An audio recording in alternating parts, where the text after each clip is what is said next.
Well, many of us are deeply moved by the poise and dignity of the Princess of Wales as she revealed that she is receiving treatment for cancer. But dignity has been sadly lacking elsewhere, and this must be a moment to reflect on the wild and deeply unkind speculation about her whereabouts and health on social media in recent weeks. Alexander Larman has been considering that in the pages of The Spectator, and he joins me now. Alex, what is your reflection on the way that people have behaved?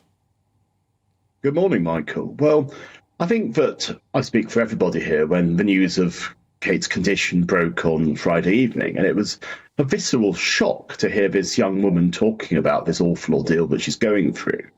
And I think we have to remember that she was more or less coerced into having to make this statement because the rumours about her condition on social media were so baroque and so absurd that eventually she was forced into a situation where, presumably undergoing treatment and presumably not in the best of health conditions, she had to actually address the nation and put the rumours to bed. I mean, that's an extraordinary thing to be forced to do. And of course, the worst part is it hasn't even worked. I mean, there are lots of these social media accounts which are just saying, oh, it's all been made up, she's just doing it for attention. And you start to think to yourself, do you have so little compassion and so little understanding of what she must be going through? But you see everything in terms of cynicism and in terms of this horribly vitriolic response. But this is what we've seen over the last few weeks, isn't it? We've seen this endless parade of tittle-tattle and rumour and gossip. But of course, it's not just limited to people on social media. I mean, it is in every single English language speaking country. It's been the main topic of conversation. I mean, I've been getting emails from leading publishers and people like that talking about this. And it's not just the usual suspects. And of course, what's so disturbing is that there's a real sense that, we are heading into something awful now. Alex, even so-called respectable commentators made the point that they thought the palace had not handled the PR very well. As we reflect now, with the new knowledge that we have, can we say that actually the palace had no option but to handle the PR in the way that it did, because it had been overwhelmed by a very significant new piece of information about the princess's condition, and the princess has made it very clear why she didn't want to communicate that, taking into account the needs of her children?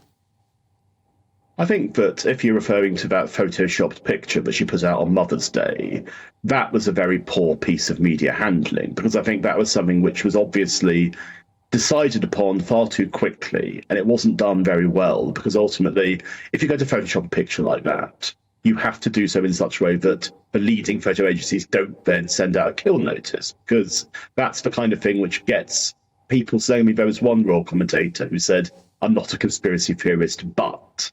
And as soon as people who theoretically shouldn't be saying things like that are being driven to say things like that, then obviously it makes the situation infinitely worse. But the problem the royal family has had is that Prince William, I think much more so than his father, is a great believer in the never complain, never explain idea, because he's not a man who likes the media. He's not a man who's comfortable with the media. And so the idea is he would want to protect his wife, and he would try and ensure that his PR machine was dedicated to putting out as little as possible. But what we've seen is there really is a conflict between the demands that people have to hear about the health of the royal family, and I mean, they are demands, there's no other way of describing it, with the privacy that a woman undergoing cancer of a young family deserves. And I think everybody who's got any kind of heart would be absolutely appalled at some of the rumours that are still circulating. But on the other hand, the genie's out of the bottle now. I mean, what else can you do?